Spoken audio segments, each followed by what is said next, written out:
Dr. Emily Anderson stared at the holographic display, willing it to show something. Anything. Different. The final transmission from New Eden Colony played again. Agricultural Report, Week 247. Wheat yields in Sector 7 have exceeded projections by 12%. Weather control systems are functioning at optimal levels, requesting additional storage facilities for surplus. The message cut off mid-sentence. No alarms, no distress signals, no warnings, just silence. Her fingers trembled as she rewound the transmission for the 100th time. Somewhere in that ordinary report was her daughter's voice, buried in the background chatter picked up by the communication systems. Catherine had been working in the colony's hydroponics division, fresh out of university and eager to help feed humanity's expanding frontier. Dr. Anderson. Lieutenant Robert Martinez stood at attention in the doorway of her laboratory at the Xenobiology Research Center. The Joint Chiefs request your presence. Emily nodded, her movements mechanical. She'd known this moment would come. As Earth's leading expert on non-human biology, she would be expected to provide insights into the species that had just murdered 15 million humans, including her only child. The walk to the command center felt endless. Researchers and military personnel parted before her like water, their faces a mixture of sympathy and barely contained rage. News of New Eden's destruction had spread quickly, though the public broadcasts were still being withheld. Grand Admiral William Cooper waited for her in the briefing room, his weathered face illuminated by the soft glow of tactical displays. Dr. Anderson, I'm sorry for your loss, but we need your expertise now more than ever. Emily straightened her lab coat, forcing herself to focus. What do we know about them? They call themselves the Cretal. Cooper gestured, and a hologram materialized, a creature that resembled an earth mantis crossed with a coral reef. This was captured by New Eden's automated surveillance systems in the milliseconds before destruction. Crystalline biology, Emily observed, her scientific mind temporarily overshadowing her grief. Their evolutionary path must have been fascinating and utterly alien to us. She paused, studying the image. The attack pattern suggests they thought New Eden was a military installation. Cooper's expression darkened. Because they can't comprehend a colony dedicated to farming. Their species doesn't cultivate food. They consume energy directly through photosynthetic processes. They interpreted our agricultural infrastructure as weapons development facilities. Emily felt a cold laugh bubble up. They killed my daughter because they couldn't understand the concept of growing wheat. Initial analysis suggests they believed they were launching a preemptive strike against a major military base, Cooper confirmed. The energy signatures from our weather control systems matched some of their weapon profiles. They didn't realize they were looking at irrigation equipment and temperature regulators. The room fell silent as implications sank in. The Cretal had just committed their species equivalent of destroying a nursery because they mistook baby bottles for ammunition. What's our response? Emily asked, knowing the answer but needing to hear it. Cooper touched a control, and the room's displays shifted. The familiar shape of the solar system appeared, but not as civilians knew it. Hidden installations began to glow, secret facilities emerged from their camouflage, and the true extent of humanity's military-industrial complex revealed itself. Protocol Sleeping Thunder is now in effect, Cooper said quietly. All the masks come off. Everything we've hidden for the past 3 centuries, every secret we've kept from the galactic community, every capability we've disguised as primitive technology, it all awakens now. Emily stared at the display, remembering Catherine's last message. Mom, you should see the wheat fields here. They stretch forever, golden and perfect. We're building something beautiful. How many ships? She asked, her voice steady for the first time since the news broke. 700,000 battleships in the first wave alone. All crewed, all ready. The galaxy thought we were backward because we standardized our designs. They never understood that standardization meant we could build them faster than anyone thought possible. Emily touched the display, her finger tracing the path from Earth to New Eden. Catherine believed in building things, Admiral. In growing food to feed people. In creating rather than destroying. She took a deep breath. The Cretal need to learn that destroying what humans build has consequences. Cooper nodded grimly. They're about to learn exactly that, Doctor. They're about to learn exactly that. Admiral James Walker watched the galactic map as thousands of green dots representing human ships and installations began to vanish. Not destroyed. Simply going dark.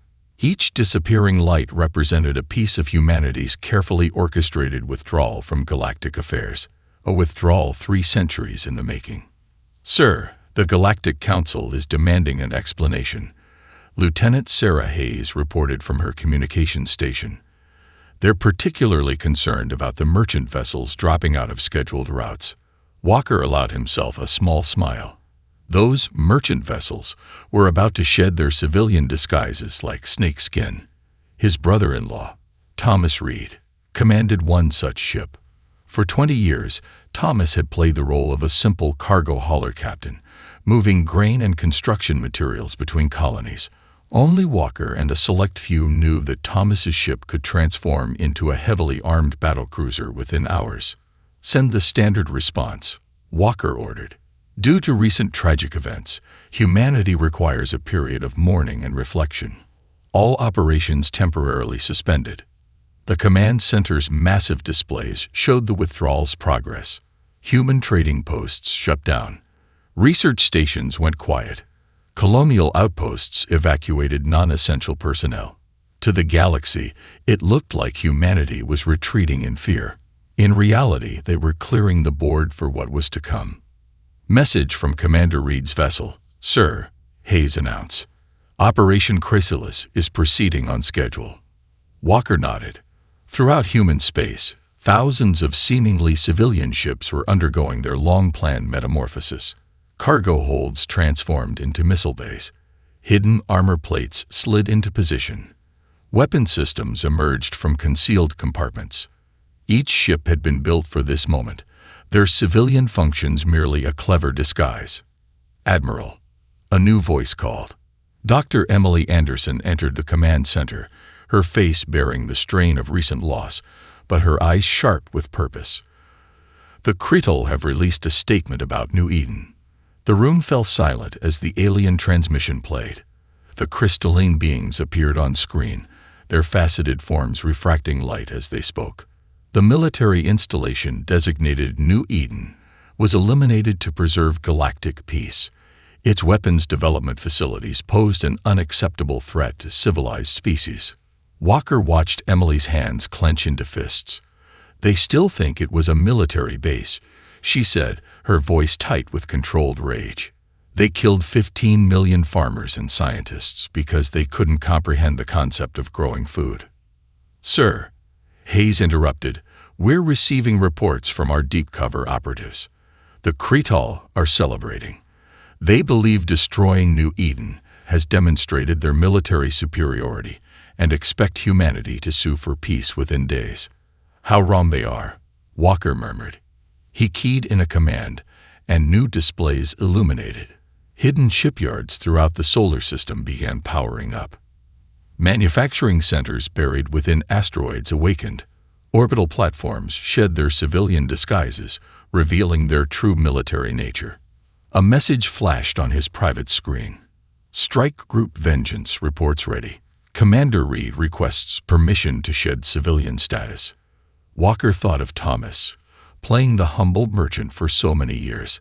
His brother-in-law had missed family gatherings, birthdays, and holidays to maintain his cover, all part of humanity's long game. Permission granted, he typed back. Commence Operation Chrysalis. Emily studied the tactical displays, watching as more human signals vanished from galactic maps. How long have we been preparing for something like this? Since we first met alien life, Walker replied. We saw how they viewed us. Primitive, simplistic, barely worth notice. So we played to their expectations. Every standardized design they mocked was another piece of the puzzle. Every crude manufacturing method they dismissed was carefully calculated to hide our true capabilities. "Admiral," Hayes called out, her voice urgent. "The Galactic Council has scheduled an emergency session. They're demanding Earth's representatives appear to explain our actions." Walker exchanged glances with Emily. "Send Ambassador Richardson. Have him deliver the prepared statement about grief and withdrawal." He paused, allowing himself a grim smile. "Let them think we're running away. In 3 days, they'll understand exactly what humanity is capable of." The command center hummed with activity as humanity's greatest deception entered its final phase. Soon, the galaxy would learn why Earth had seemed so primitive, so focused on standardization, so resistant to adopting alien technology. They would learn that humanity hadn't been playing catch-up. They had been preparing for the day when someone would make the fatal mistake of considering humans weak. That day had finally arrived. Commander Michael Rodriguez guided his diplomatic shuttle past Jupiter's swirling storms, carefully maintaining the appearance of a routine tour. Behind him, the Galactic Council's representatives chittered and whispered among themselves, their translator units struggling to keep up with their excited observations. "Such primitive mining operations," Ambassador Galactic commented, his crystalline form reflecting the light of distant Sol. "We had expected more advancement from your asteroid extraction facilities." Rodriguez bit back a smile. The primitive structures the ambassador was dismissing had been deliberately designed to look crude. What appeared to be simple mining platforms were actually capsules containing the most advanced automated manufacturing systems ever created by human hands. "Resources are resources, Ambassador," Rodriguez replied diplomatically. "We find simple solutions often work best." The shuttle curved through the asteroid belt, passing what looked like a jumbled collection of industrial platforms. The aliens saw only disorder. They couldn't recognize the carefully planned positioning of each station, the hidden purpose behind every seemingly random arrangement. "Curious," another delegate, Venra, observed. "Your species seems to lack the aesthetic appreciation for elegant industrial design that most civilized races develop." As if on cue, a distant asteroid platform shed its outer shell. The mining facility revealed gleaming production lines that stretched for kilometers, unfolding like a mechanical flower blooming in the void. The alien delegates pressed against the viewport, mandibles clicking in surprise. "What you're witnessing," Rodriguez announced, dropping the pretense of a routine tour, "is Phase 1 of Industrial Awakening. Those primitive designs you mocked, each one can be converted into a military production facility within hours." More platforms began transforming across the asteroid belt. What had appeared to be a scattered collection of mining operations was revealing itself as an intricate network of shipyards stretching millions of kilometers. The true scope of human engineering was finally showing itself to the galaxy. "Impossible," Galactic breathed. "Your species, you've been hiding this capability." Rodriguez activated the shuttle's main display, showing the full extent of the transformation taking place throughout the solar system. Every mining platform, every orbital station, every piece of infrastructure you dismissed as primitive, all of it was designed for rapid conversion to military production. On Mars, massive doors were opening in the planet's surface, revealing underground manufacturing complexes that dwarfed most alien cities. The partially terraformed status of Mars had been humanity's greatest deception. The entire planet was a carefully disguised military-industrial complex. "Those atmospheric processors you pitied us for," Rodriguez gestured toward the Martian surface. "They're actually atmospheric containment systems for our larger shipyards. We never needed to terraform Mars. We needed to hide what we were building beneath its surface." A new signal pinged on the shuttle's communications array.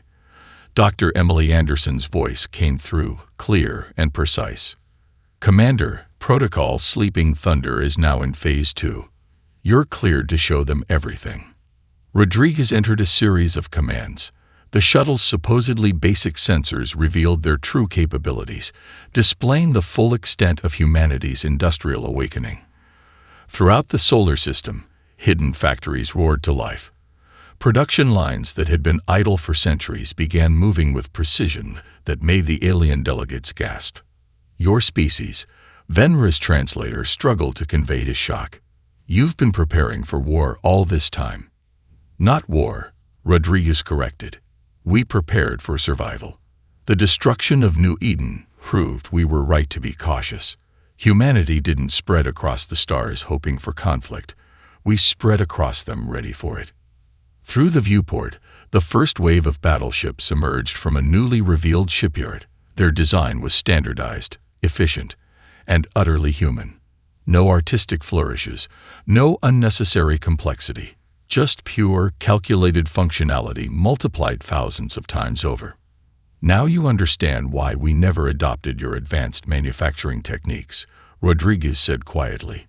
We didn't need elegant technology.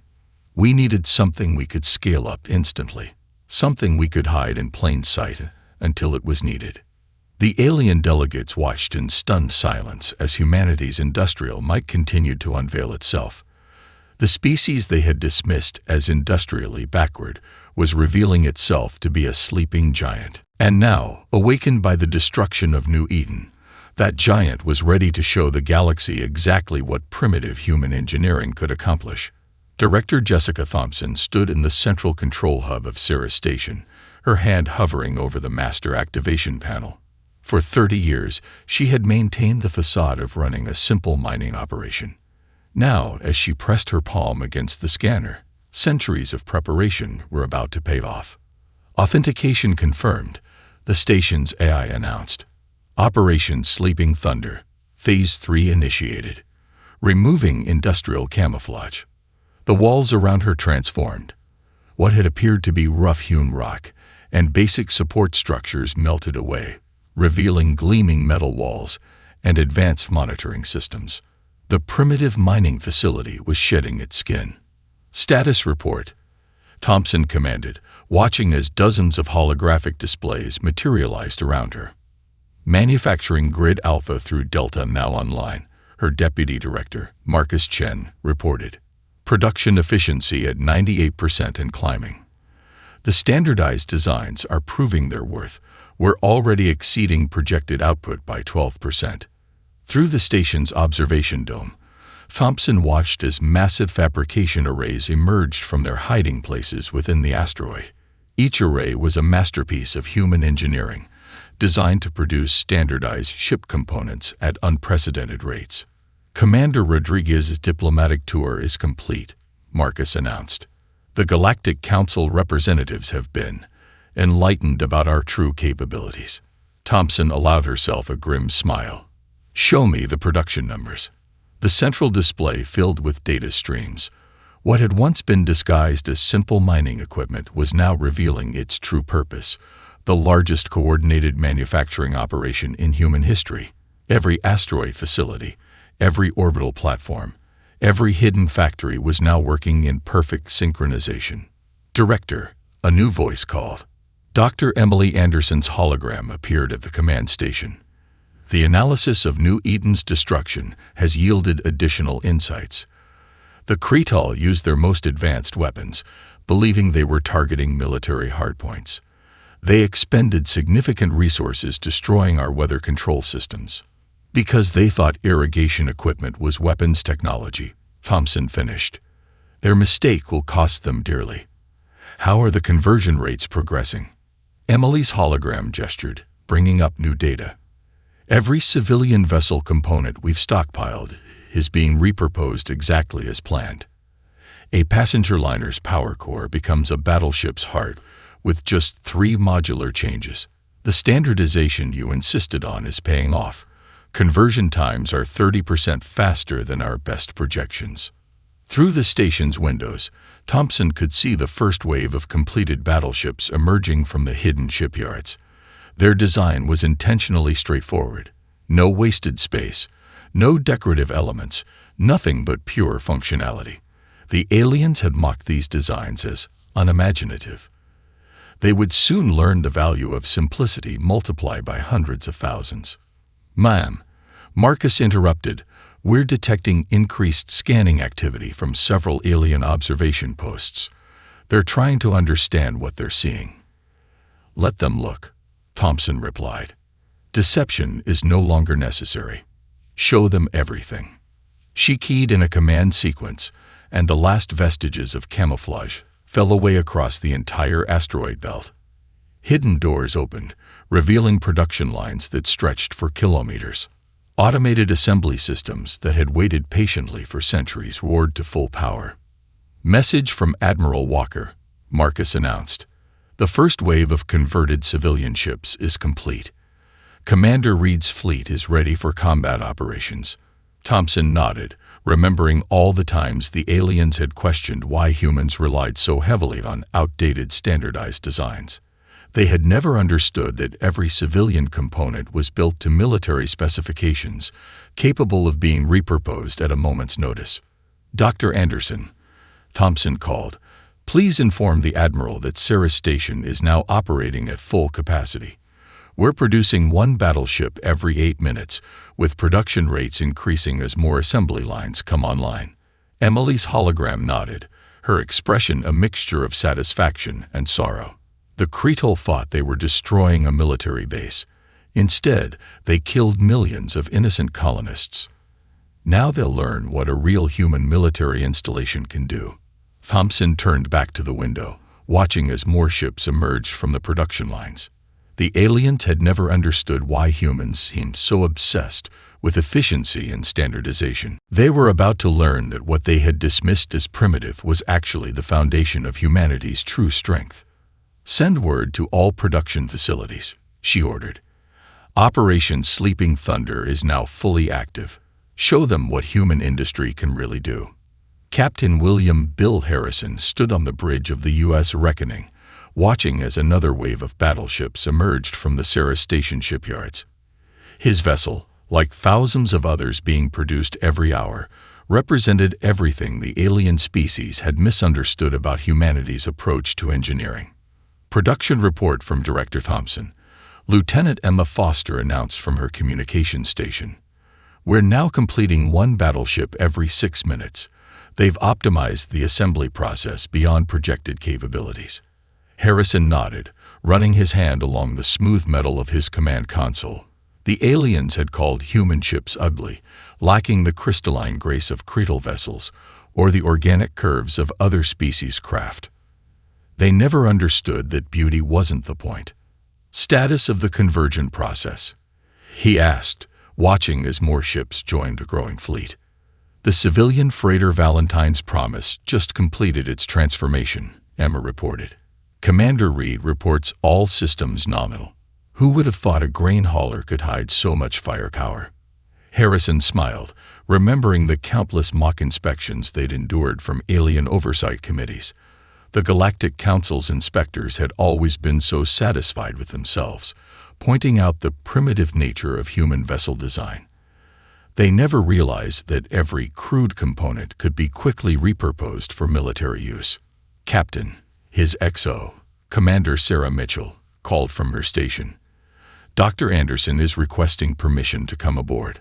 She wants to brief the fleet commanders on the latest Cretal analysis.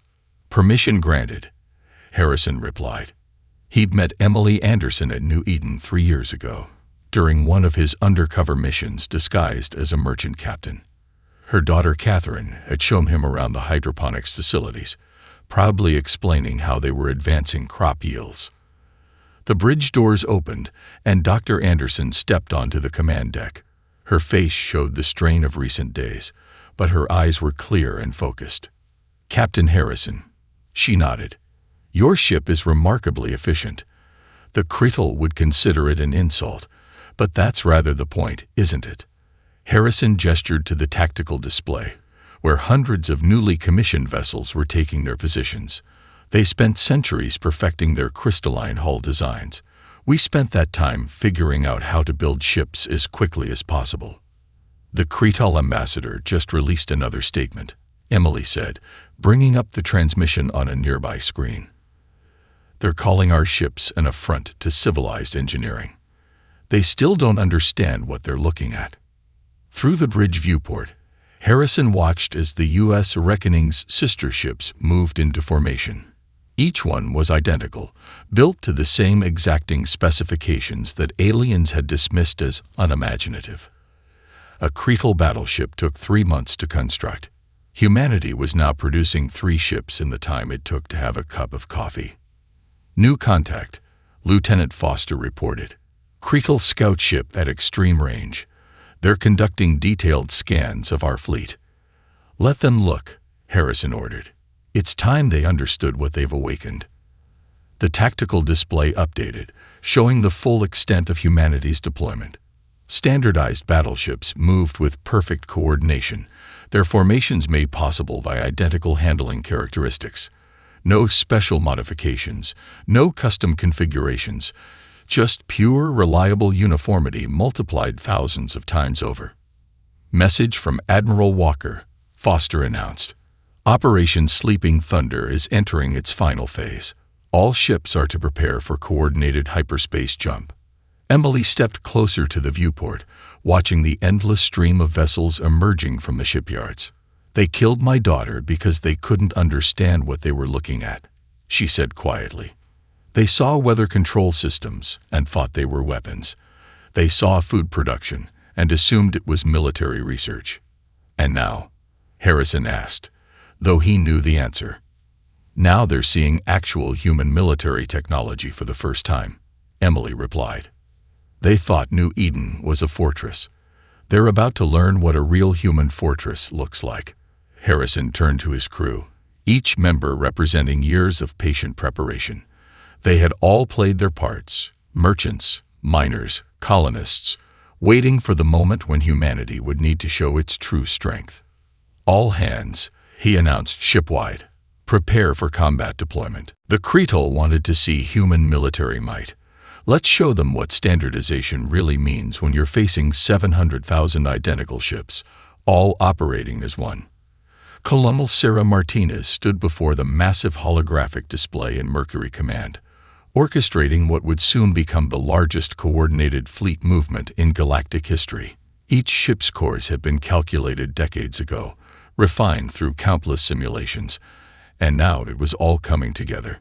Fleet Group Delta emerging from hyperspace at Navigation Point Epsilon. Lieutenant James Chen reported. Perfect positioning, exactly as planned. Not a single ship out of formation. Martinez allowed herself a moment of satisfaction.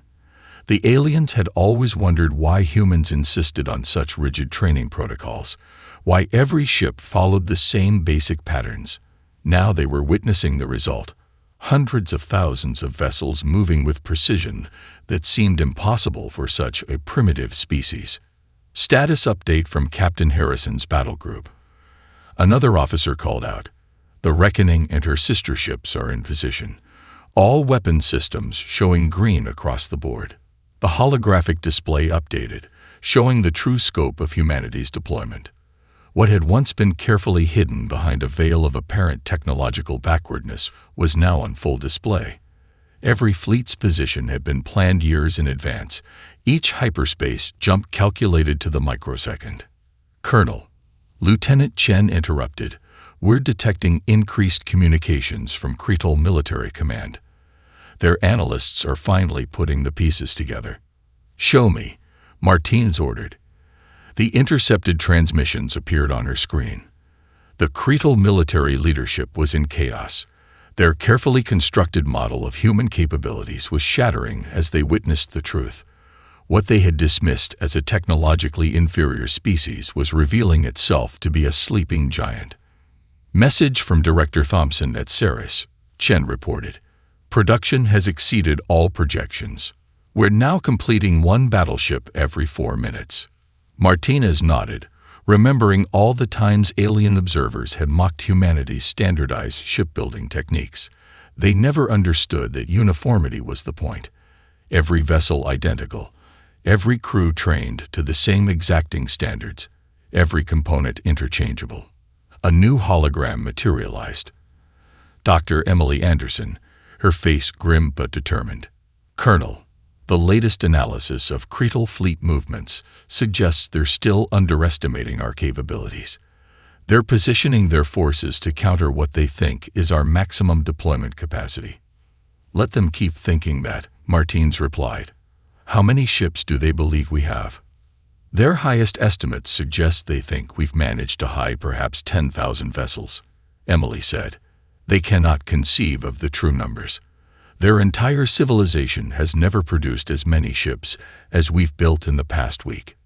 Through the command center's windows, Martinez could see Mercury's surface gleaming in the intense sunlight. What the galaxy had assumed was a barely habitable mining outpost was actually one of humanity's primary command and control centers, protected by advanced heat dissipation systems disguised as primitive cooling arrays. Colonel Chen called urgently. Priority message from Admiral Walker. The Cretal have dispatched a diplomatic vessel. They're requesting a meeting to discuss the obvious misunderstanding about New Eden. Martinez felt her jaw tighten. Now they want to talk. After killing 15 million civilians. After celebrating what they thought was a decisive military victory. Their ambassador is claiming they would never have attacked if they'd known New Eden was a civilian colony. Chen added, his voice bitter. They're offering to pay reparations. Send the standard response, Martins ordered. All diplomatic communications will resume after military operations are complete. She turned back to the main display, watching as more fleets emerged from hyperspace at their designated coordinates. Each jump was precisely timed, each formation exactly where it needed to be. The galaxy was about to learn why humans had always emphasized coordination and standardization over flashy technology. Dr. Anderson, Martinez called, please inform Admiral Walker that fleet deployment is proceeding ahead of schedule. All battle groups report ready for combat operations. Emily's hologram nodded.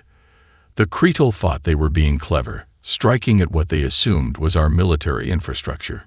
Instead, they murdered innocent colonists, farmers, and scientists. She paused, her voice hardening. Now they're about to learn what a real human military operation looks like. Martins studied the deployment display one final time. 700,000 ships, moving as one. The product of centuries of patience, planning, and preparation. The galaxy had mistaken humanity's standardization for lack of creativity, their rigid protocols for technological backwardness. That mistake was about to cost the Cretal everything. General David Reynolds stood before the Galactic Council, his dress uniform pristine, his expression carved from stone. Behind him, a massive holographic display showed an endless stream of human battleships emerging from hyperspace at strategic points throughout the galaxy. The council chamber, normally filled with the subtle sounds of various species' breathing apparatus and translation devices, had fallen completely silent.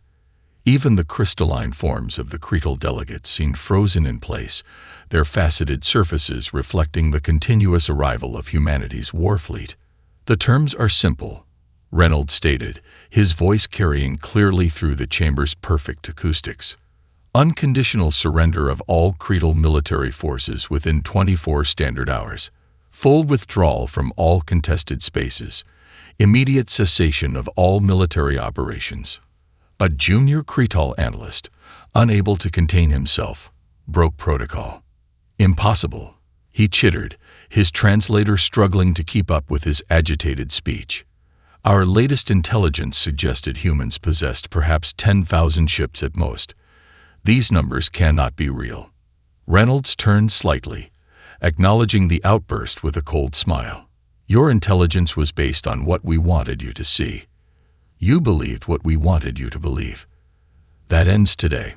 The main display shifted, showing the full scope of humanity's deployment.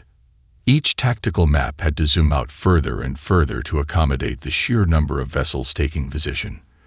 The Cretal ambassador's crystalline form trembled as the count continued to rise.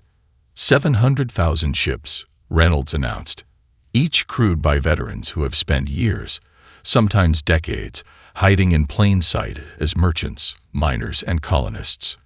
Every vessel identical, every crew trained to the same exacting standards. Dr. Emily Anderson stepped forward from her position near the chamber's entrance. The Cretal leadership claimed they destroyed a military installation at New Eden, she said, her voice carrying the weight of personal loss. They celebrated their victory, bragged about their superior tactical assessment. She activated a secondary display, showing the peaceful wheat fields of New Eden before its destruction. This is what you actually destroyed. Farmers, scientists, families. My daughter was studying advanced hydroponics there, working to feed expanding colonies. The Cretal ambassador rose, his crystalline form refracting light in patterns that indicated extreme distress. There has clearly been a grave misunderstanding. We would never intentionally target a civilian installation. We offer immediate reparations. Reparations. Reynolds cut him off. You cannot repay 15 million lives. You cannot compensate for the loss of an entire generation of agricultural research. You cannot undo the celebration of your military victory over what was essentially a massive farm. Through the council chamber's vast windows, more human ships could be seen arriving. Each one was a testament to humanity's true capabilities, not the most advanced vessels in the galaxy, but produced in numbers that defied alien understanding of industrial capacity. We received your earlier diplomatic messages, Reynolds continued. Your offers of negotiation, your claims of misunderstanding. Let me be clear, there will be no negotiation. You have 24 hours to surrender. And if we refuse? The Cretal ambassador asked, his translator barely able to convey the mix of fear and defiance in his tone. Reynolds gestured to the display, where Director Jessica Thompson appeared from Cirrus Station. Director, please update the Council on our current production capabilities. We are now completing one battleship every 3 minutes, Thompson reported clinically. At current rates, we will have another 50,000 ships before the ultimatum expires. The council chamber erupted in shocked murmurs. The Cretal delegation huddled together, their crystalline forms vibrating with agitation as they conferred urgently. Your ships are superior to ours in every technical aspect, Reynolds acknowledged. Your weapons are more advanced, your shields more sophisticated. None of that matters. You're about to learn why humanity focused on standardization and mass production instead of technical sophistication. Emily stepped forward again, carrying a small holographic projector.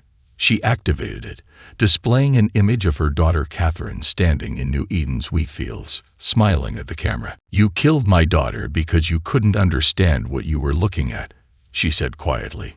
Now you're facing the same problem again. You see our primitive ships and think you understand their capabilities. You're making the same mistake twice. Reynolds checked his chronometer. 24 hours, Ambassador. Surrender or face the consequences of your actions. Humanity is done playing the role of technological inferiors. Fleet Admiral Rachel Winters stood at the command center of the U.S. Retribution, her hand resting on the tactical display as the 24-hour deadline expired. The Cretal had made their choice.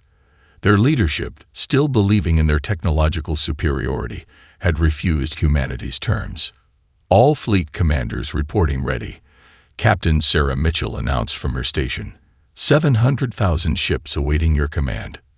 Winters opened a small locket containing a photograph of her grandson playing in New Eden's wheat fields. Tommy had been 6 years old when the Cretal destroyed the colony, too young to understand the politics of the galaxy, too innocent to comprehend why anyone would mistake his home for a military installation. The Cretal have deployed their primary defense fleets, Commander James Rodriguez reported. Their formations suggest they still believe they're facing a force of 10 to 15,000 ships. Status update from all battle groups, Winters ordered, closing the locket. Battle Group Avalanche, ready to strike, Mitchell began. Battle Group Hammer, in position. Battle Group Storm. The list continued as each massive formation reported ready. The Cretal had arranged their forces to counter what they thought was humanity's entire military capability. They were about to learn the cost of their miscalculation. Message from Dr. Emily Anderson. Rodriguez announced, final analysis of Cretal fleet positioning complete. They've committed 90% of their forces to defend their core systems. Winters nodded. They think they're being clever, concentrating their superior ships against our predicted attack vectors. She activated the fleet-wide communication channel. All commands, execute Operation Righteous Thunder. Commence simultaneous strike. The galaxy erupted in coordinated chaos. Human ships dropped out of hyperspace at every major Cretal military installation simultaneously, not in groups of hundreds, but in waves of thousands.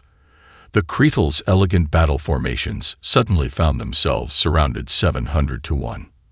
First wave engage, Mitchell reported, her voice steady as data streamed across tactical displays. Cretal ships are attempting to coordinate their response, but their communications are overwhelmed by our numbers. Through the command viewport, Winters watched as the battle unfolded. The Cretal vessels were indeed superior, each one capable of engaging multiple human ships simultaneously. But humanity had learned long ago that quantity had a quality all its own. Director Thompson signals that emergency production is continuing, Rodriguez added. Another 30 ships have joined the reserve fleet since the battle began. The tactical displays told the story. Cretal ships fought brilliantly, their crystalline hulls gleaming as advanced energy weapons flashed out at the human vessels surrounding them. But for every human ship they destroyed, dozens more took its place. The standard human designs meant that crews could transfer between ships seamlessly, maintaining combat effectiveness even as individual vessels were lost. Signal from the Cretal High Command, Mitchell announced. They're requesting immediate cessation of hostilities. They offer unconditional surrender. Winters studied the tactical display for a long moment. No, she said quietly. They had their chance to surrender. Now they learn the price of attacking human civilians. She opened a channel to all fleet commands. Continue the operation. Full deployment against all military targets. The battle continued as humanity's massive fleet executed their orders with mechanical precision. The Cretal's superior ships fought valiantly, but numbers told the final tale. Their elegant formations crumbled under the weight of humanity's response. Message from General Reynolds at the Galactic Council, Rodriguez reported. Other species are requesting assurances that this response is specifically targeted at the Cretal. Show them the footage from New Eden, Winters ordered. Show them what the Cretal were celebrating when they thought they'd destroyed a military base. Let the galaxy understand exactly why humanity maintained the capability to build ships faster than anyone thought possible. She opened her locket one final time, looking at Tommy's smiling face. Send word to all commands, she ordered. Any Cretal vessel targeting civilian installations is to be destroyed without warning. Any ship attempting to surrender will be detained, and its crew treated according to human military law. The battle continued as humanity's overwhelming numbers systematically dismantled the Cretal military infrastructure. The galaxy watched in stunned silence as the species they had dismissed as technologically backward revealed the full extent of their capabilities. Status report from Captain Harrison, Mitchell announced. The Reckoning and her battle group have secured the Cretal shipyards. Their production facilities are under our control. Winters nodded, closing her locket for the last time. Send the final message to all commands, she ordered. New Eden is avenged. Humanity's masks are off. Let the galaxy remember that we never wanted war, but we were always ready for it.